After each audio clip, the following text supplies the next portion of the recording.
Hello everybody and welcome back to another video, and in today's video we're going to be taking a look at something interesting, and that is the rise of communism. And if you remember, I hinted at it being one of the five countries over here that just broke away from Korea. So take your guess now. Is it North Japan or North China? Is it Japan, this island, right Siberia, or left Siberia? And if you guessed correctly, you would have said North Japan, or North China, sorry. And North China starts with the rise of communism. So, if we count all the people who have communism, it starts over here in North China. Eventually, it'll spread to a nearby region right up here, with this country catching on. And now there's two countries with communism.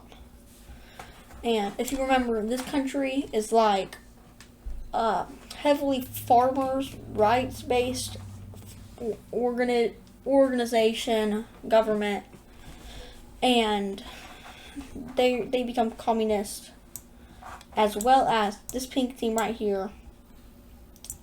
Another one is this one right here.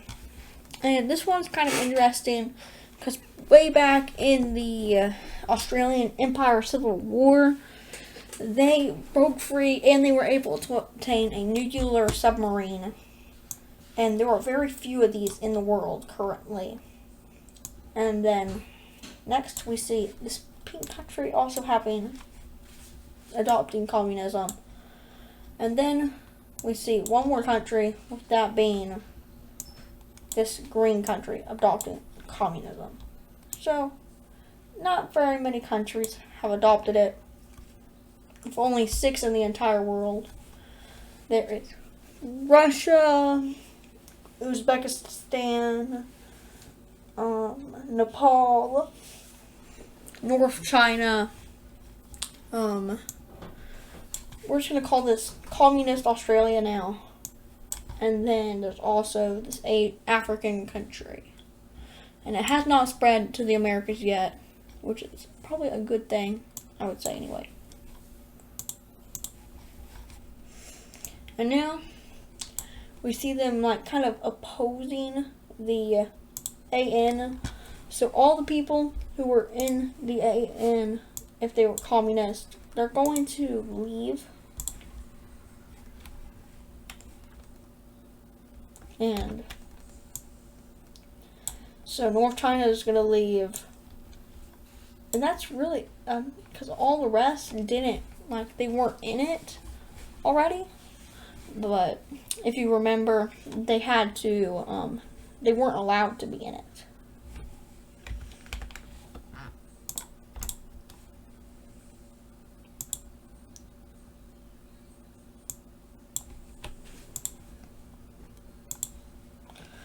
And there we go.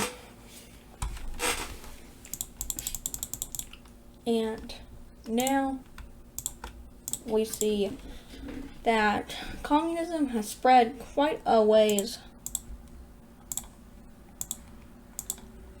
It is kind of not really global, but it has spread throughout everywhere. And this is going to lead to a major event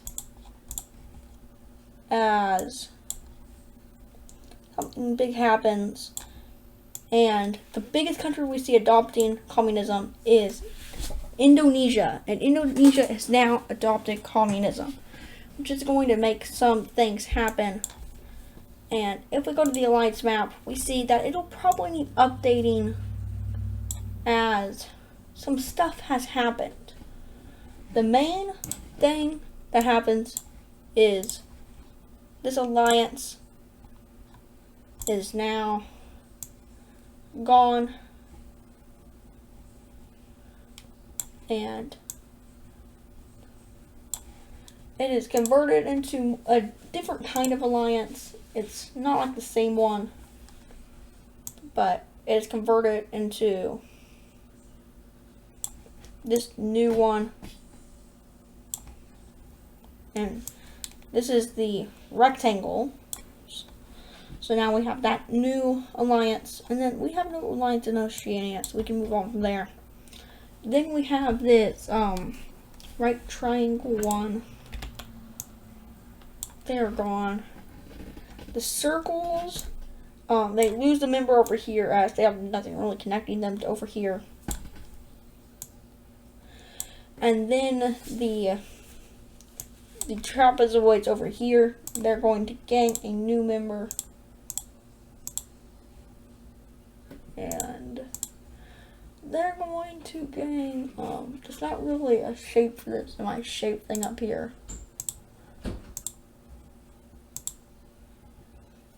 Oh wait, there is, okay.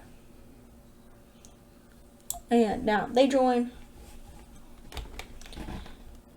So now we have a few people joining, and this one on the right side is going to leave. The right Eastern Mongolia. I guess that's not Mongolia. Anywho, we see this red team over here. They leave, and for protection, they join the trapezoids.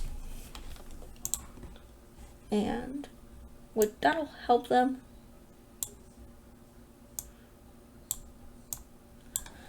And that helps them survive a bit more. And then we see down here, these ones are mostly going to be intact. And some of the ones up here are going to stay intact. The biggest thing though is the circle team. It has 4 members right now. And it used to have 6 at its peak, I believe.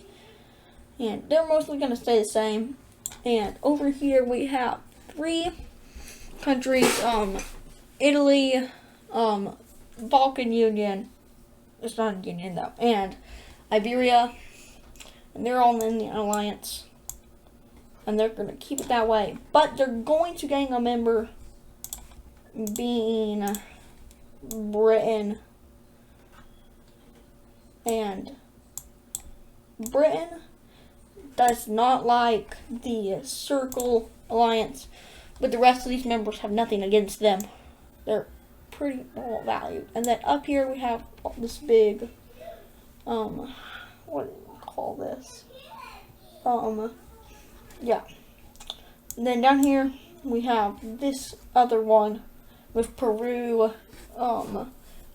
Paraguay, Inner Brazil, and South America in an alliance. And then there's going to be a new alliance up here, and that's going to be a new shape, the diamonds,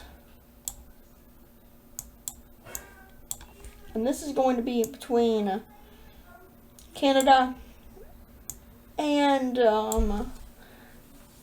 Western Territories, some of the Western Territories of Canada. But now there's a new alliance on the map. And then we see the rise of communism a bit more as first, and a lot of people are liking communism as, and there's gonna be everybody in there enjoying it. But there's going to be one big thing that Korea does, and it sieges Taiwan. Now, Taiwan is sort of an independent country. As you can see, it's colored different than China, and that is because it is not necessarily China's. It's like a shared between China and Indonesia, and they're going to be trying to siege it.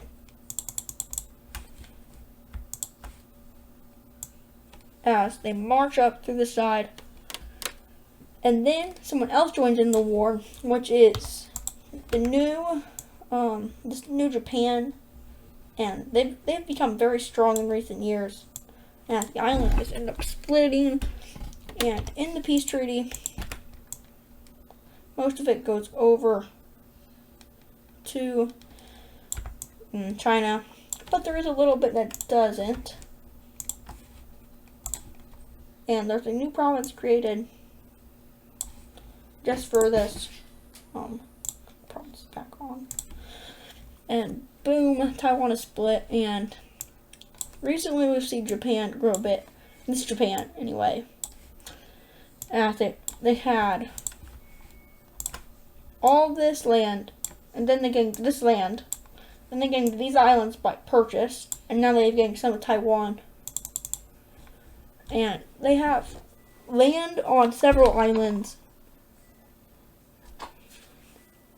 13 different islands. The biggest one being Taiwan, but they don't have all of it. They do have a very good chunk, and they do have the capital.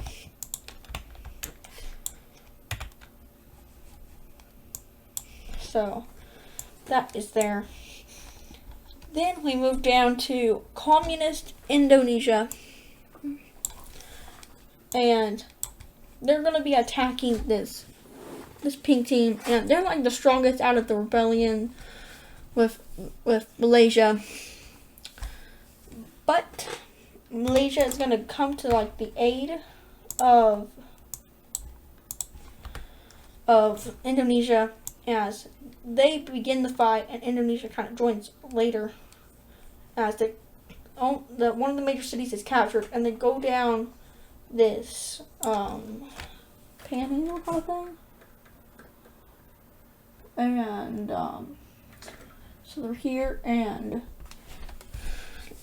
they want to capture all of this land that was once theirs, but they're going to be stopped when they enter the war.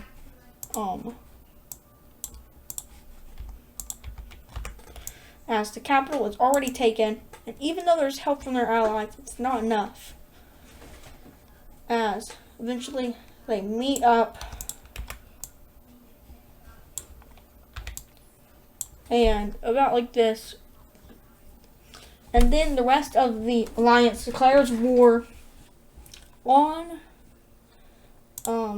they all declare war, so these two up here, and then these two down here, and this is going to be the biggest war since the Cold War era, and it's going to have a very large impact as this team is wasting no time as they march in and take this major city. And it's almost back in the Cold War era when they had occupied some of this land, and they're wishing to regain that. And they're getting a lot of support from their allies down here. But this alliance is not going to enter the war. They kind of don't enter these kind of wars. But they're going to think about it, and they're going to arm the border right here as they share this border. So it's going to be very risky for them. But they've already pushed in a lot, and then this team is going to join in on the alliance. And now that they've joined, it's going to be a lot better for them.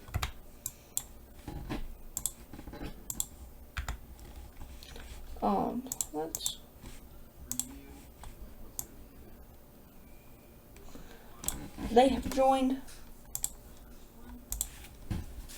and immediately they aren't going to see much resistance as they make one major city and keep going, eventually wrapping around the Vietnamese area. And then there will be a lot of high resistance as over here a lot fall back. in the northern area. And they even captured some of their land, pushed them out of the north. And down here in Vietnam, they weren't really worried about them. They did know that since their allies were here, they were here, but they didn't expect them to join in the war. And it goes horribly bad for them, as they ended up capturing all this land because they had very few soldiers in this area. And then this area down here kind of rebels, and it's not bad. One of the biggest backstabbings is about to be happening, but before that happens, we see all this area kind of break away on this side, and they eventually take this major city up here, making it the head of operation. And then the red team was like, what's going on? Eventually, though, they are able to reclaim it all and put it under their rule and turn it into their area. That is until the red team declares war on them, and this is now becoming a large conflict, as this major city is recaptured under Indonesia. And it goes very badly for them in the next few months. And this major city gets close to being captured. And it looks like it's about to be done for them. But they are able to severely hold out on this front, taking a major city back. And a lot of the area around it. And they even take some of the land that they own and solidifying this major city. And this country has like a lot of lost land. They're gonna pull their troops out from this area, kind of seeking it over, but they are able to regain this area back and make a small push.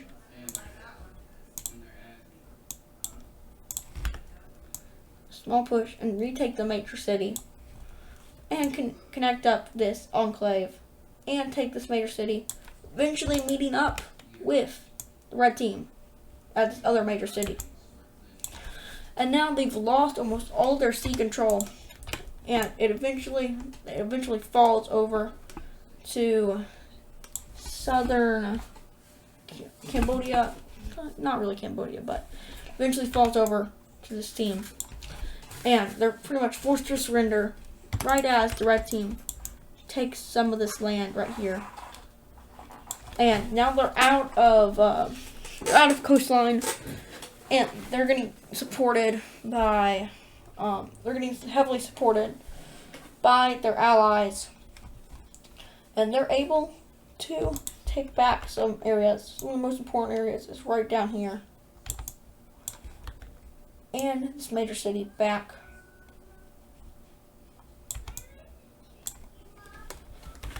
And they are able to take back this top area, regaining control of the north.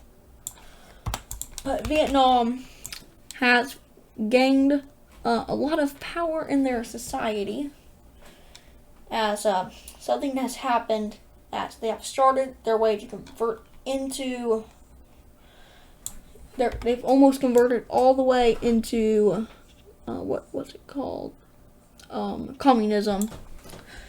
Until they decide that they don't want to become communism, and they invent something new that's also heavily left-winging, what do you call it?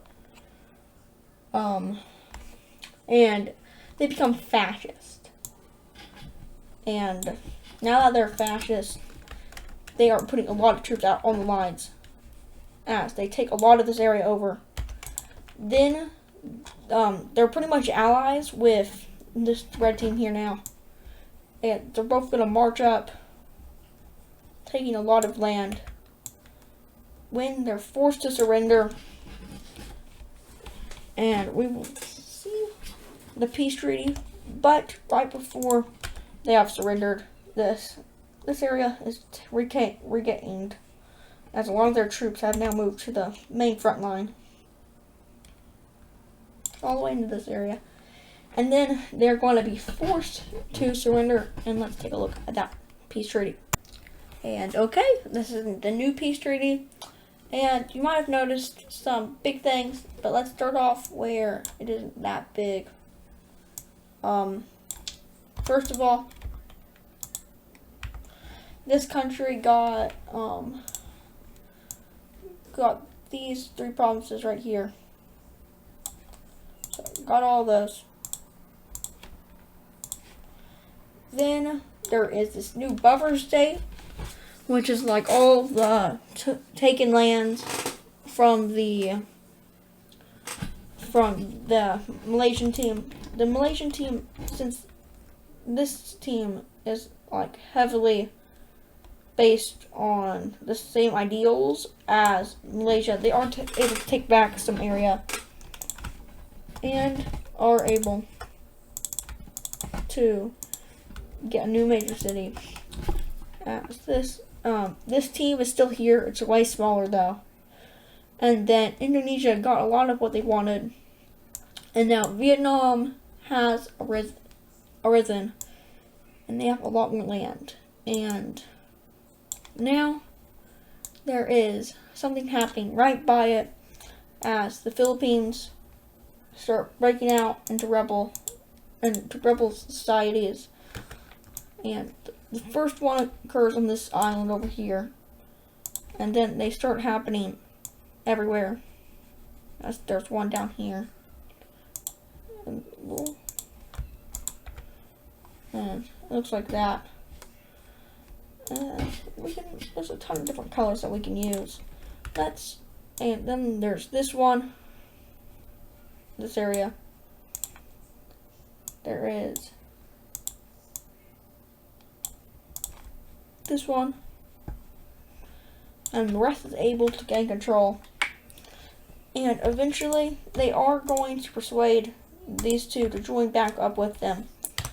Indonesia does some more conquering, and they've marched into this rebel group, and into this one, and they incorporate them into their own area. And now Indonesia has a lot more land than they started the episode off with. And they're trying to attack Papua New Guinea. And Papua New Guinea's not going to like this. And they're going to call on like their biggest friend / ally. They're not really allies. See, there's no alliances down here.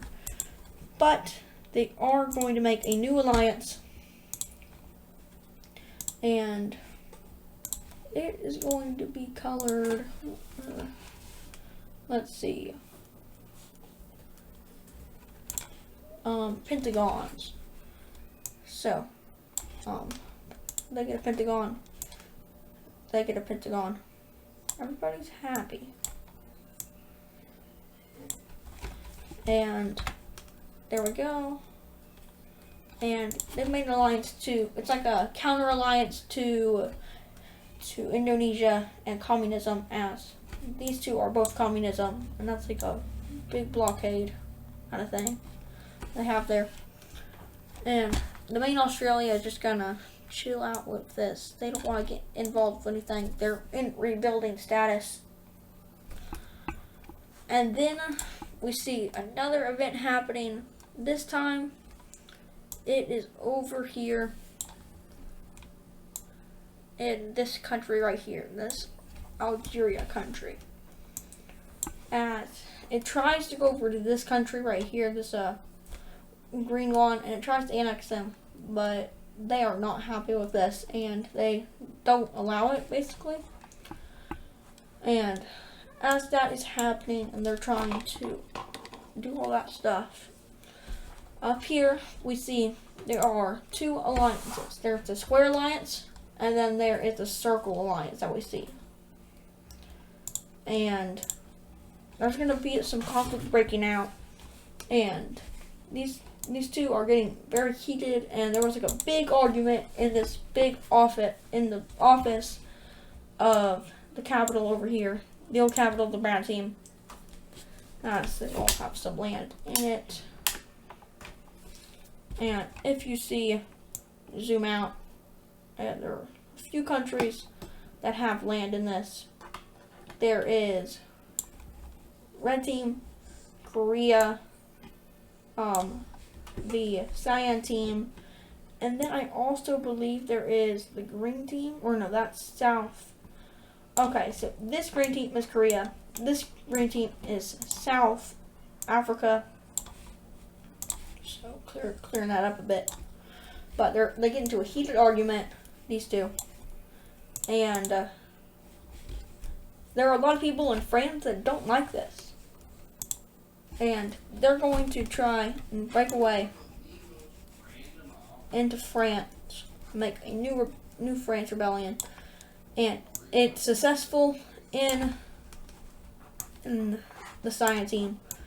And it goes into the Britain and it gets close to the capital. They're able to hold them off on the mainland, but they aren't able to keep this land from breaking away from both of them. And now they're going to try to form the new brown team. They're not going to identify themselves as the brown team, as they watch what happened when this team it identified as the brown team, and then yeah, it didn't go well for them. So they're going to stay quiet, and they're going to slowly rebuild and make a massive army, and they become another fascist government, kind of like how the brown team was. They were fascist, as they were trying to reform the European brown team, and might even try to take some of their old colonies back, like America. If you remember, Alaska, they broke away from them or whatever, and they took some land right here. Then this blue team took land back, and they couldn't do anything about it because all their forces were in Europe. And then the same thing happened with the green team, until finally America broke away. And this is there have been a lot of major events recently in different areas, and there's going to be a big union, and this is going to be a very big thing in Africa, as it's going to be something like our version of the Holy Roman Empire right here, with like 3 states that each come into like office and like vote for stuff. And it's going to be something like that, but it's not going to be as big.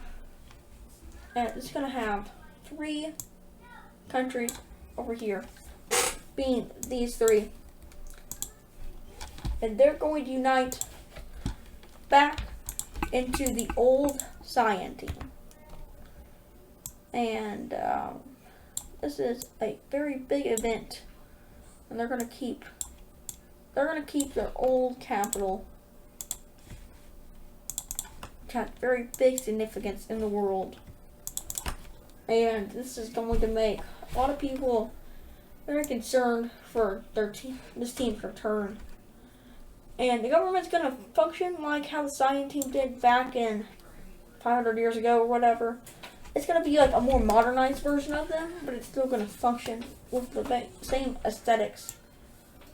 And it's going to be based off the same thing, except this time it's based off of reuniting all of their colonies and all their old land. And if you remember, okay, let's get the plan. Okay, and all this land right here was theirs. And then they even had this area for a while until it broke away and became their own thing. And then they had a colony down here in this area, and they took some of that land. So they were very big back in their time. But that is probably going to do it for today's episode. I have no other planned events happening besides for something I wanted to do with the nuke count. We haven't updated it in a while, and that's because denuclearization is occurring But the red team was kind of going to go against these rules without telling anybody. But it is eventually leaked out to the public that they have gone from 87 with 7 nukes in another area, with 6 being in the green team and 1 being in it was in Vietnam. Vietnam's not there at all. Vietnam's not in the alliance anymore, but we'll update that in a second. They go from 87 nukes all the way up to 96 nukes, with 5 in other places. Or no, 6 in other places. And this one right here, it's not allowed to keep theirs. And they kind of disappear until we see the worst happening, as a boat was captured by this team down here, and they gain 1 nuke. And they're able to use this nuke anywhere in the world. They can use because they have the nuclear submarine, which not a lot of countries have. The red team has it, and the cyan team has one. And there's a process of and the Korean team is building one. But this is not going to fare well for them, as they have very high nuclear capability, and they are communist, which probably won't go well for anyone who wants to oppose them. And that is going to do it for today's episode. If you enjoyed, please show your support, and I'll see you in the next one.